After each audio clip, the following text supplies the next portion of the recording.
All right, everybody. Tonight we have an upgrade situation, I would say.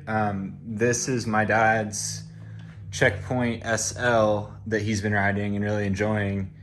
And this is his new Checkpoint SLR that he is upgrading to. And my dad's over here and he's in the video. Well, you like this bike a lot and you wanted to have it be lighter, right? Yeah, definitely. Yeah. Well, and also this is kind of more important for us. It's pretty hard to see that he's riding a Trek and like too many people ask you what the bike was. Too many. My dad is a big ambassador for the store, obviously. And so we try to get him on some equipment that is useful for not only for him to ride, because he loves to ride, but to promote the store. And so now he'll be rocking probably the flashiest Checkpoint of anybody. Can't miss this one, that's for sure. Do you want to cut it? No. Actually, yeah, I'll cut it. Yeah.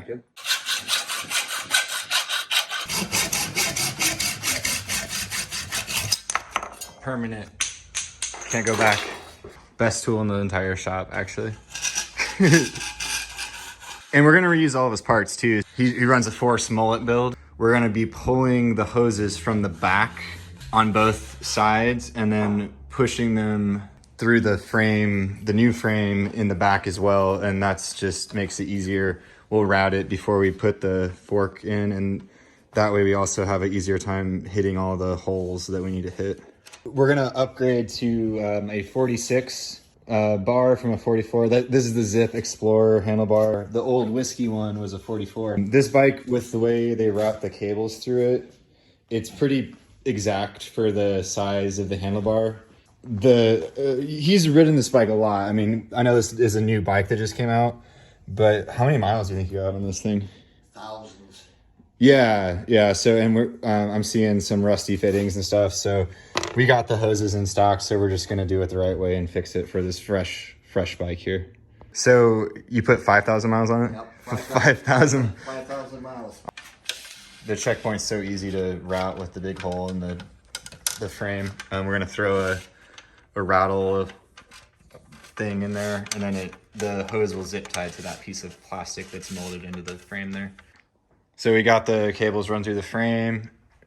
They're all spaghettiing out. The one bad thing about this bike is that we've now, every time you gotta do headset service, you do have to pull the cables out, which is annoying, but it's just how the bike industry is deciding things work now. Just so everyone can see this, there's a hole in the fork close to the bottom, and that's we have to run the front brake through that. I also want to point out that unlike some other brands, this hose, you don't have to fish it through. You just put it in and it's fully housed, and then it comes out where it's supposed to. You don't have to fight it. The rear brake comes out on that side, and the front goes through the center hole there. And then you put this preload collar on over it before we put the rest of the stack and everything. Then the hoses come out the topper there, and the rear brake comes out the side, and the front brake comes out the front. And then they do cross, and this is a personal decision. Usually I cross it like that. And so that one can go that way, and this one stays in front. Front brake usually goes in front, and so that's kind of why I decided to do that way. And this build will be Zip everything. This is a Zip Sprint stem. It's starting to look like a bike. We just need to size the hoses. But I'm holding the bottom bracket right now, so we're gonna do that first. We got a BB Infinite T47 dub. Just inserts all the way in, and then threads in like that. This is the other side. This is actually plastic, but what it's meant to do is just catch the other side of the bottom bracket and make sure that it's straight in the frame. If it's not going in this easy, you're probably not right. So you'll see something interesting happen here. See how as I thread this side on, the other side threads on too? And that tells you that everything is working out correctly. Don't be careful with these though. They're easy to kind of like gnarl up, and I've had that happen before. Actually, I have a a war story about it. One time we had to Dremel one of these. So this, I didn't install this one. This was installed from the factory. Trek puts Loctite on these from the factory for some really stupid reason. We don't know why. Anyway, this is the original Praxis bottom bracket from an Amanda SL5 that Chase used to have. And I tried to get it out, and the tool slipped. That's why I started buying some fancy tools, is because our tool wasn't that good. And so I've upgraded the tools since, but it slipped on the spline, rounded it out, and then all we could do is Dremel it until we got it out. It finally popped free, but it was really scary. I mean, we were Dremeling aluminum flange right here.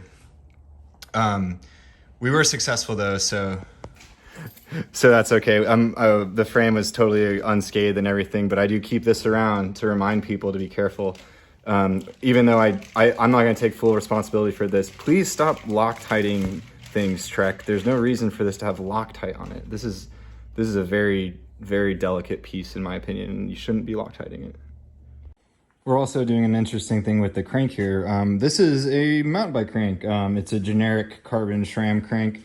I'm pretty sure it's just like a GX level carbon crank. I think it actually kind of looks cool.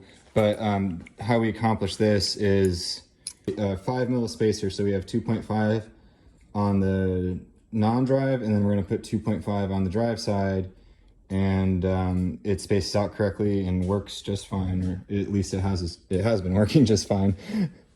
Tag teaming this has actually gone really, really fast. We're only a half an hour into the build and we're getting there.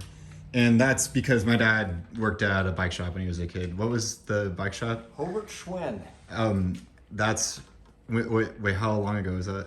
1980 to about 1983. And you were in high school, right? Or no, middle school? I was in middle school. What a wild time. Yes. Best job I ever had.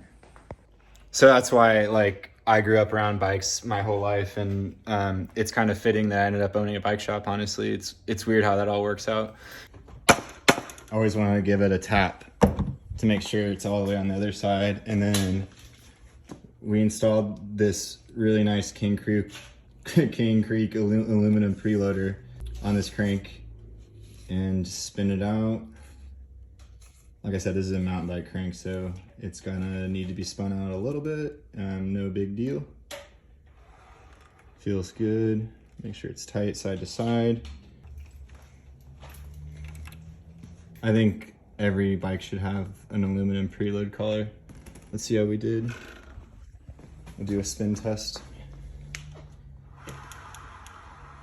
BB Infinite is pretty sick. So now I'm gonna cut the hoses, and we have a ton of excess hose, so just gonna I'm gonna measure it from the top more accurately, I think, and cut from the back, not worrying about it. There's plenty of slack. So I know it was a while ago, but you can now see why we built this from the bottom up. Hose is coming out. I have taped them to the bar. There's a good looking cable routing there. And then now we can measure the cut to the brake. So I've cut this one, I'm trying to get it to where you can see, just a little bit long, not super long, and I'll shove the excess back into the frame here. And that's so we have adjustment on the handlebar. We don't want to cut too crazy or you lose that adjustment. All right, we got these connected, and now we're gonna do a bleed because these are brand new hoses. All right, so now we're doing the bleed. I've already bled it through once, and I kind of wanted to go through how I bleed. So I really like these SRAM, I don't know what they call it, but you unthread the fitting out and it opens the system. And so we've closed the system at the top.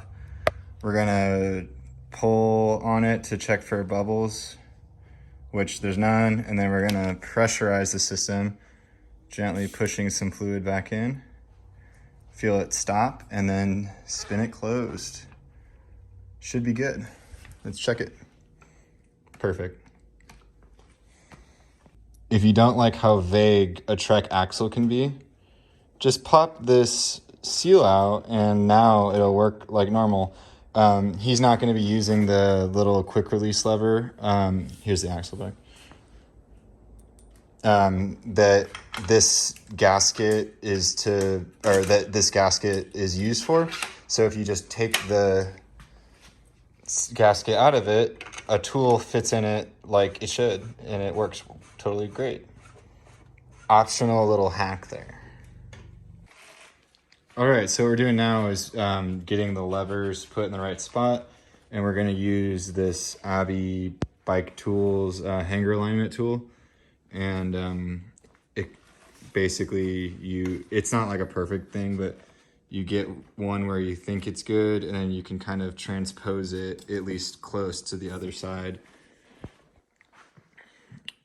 And then we got some Brooks bar tape that I'm going to wrap it with. It'll look really good. So while we were building that bike, the bar tape job kind of turned into a whole tutorial, and I decided that I wanted to make that its own video. So definitely subscribe if you want to see a in-depth tutorial about how to accomplish that bar tape job. Look at this amazing bar tape job on what is an amazing bike. And we just finished the build, by the way. So the next thing we need to do is weigh the bike. So we're gonna weigh this bike. This is a size 58 Checkpoint SLR with pretty lightweight parts, but not the craziest weight weenie build of all time. What we're trying to see is, I think we definitely lost some weight over the SL frame. What did that old frame weigh, Dad? Do you remember what if she's having an issue, that's okay. You can wait a second. He's trying. I think the old bike weighed about 20. Definitely under 20 pounds. I think we're at 19. It's not going to give you a hard number. We're going to call it 19 low. It's probably like 19.3 or 19.2. Yeah, I'm going to say 19.2. It's probably almost a pound lighter. I bet your other bike was like 20.5 or 20.6. Yeah, no, it was 20 something. Yeah, so to be under 20 on a size 58, I think is pretty good. No, that's nice. So yeah.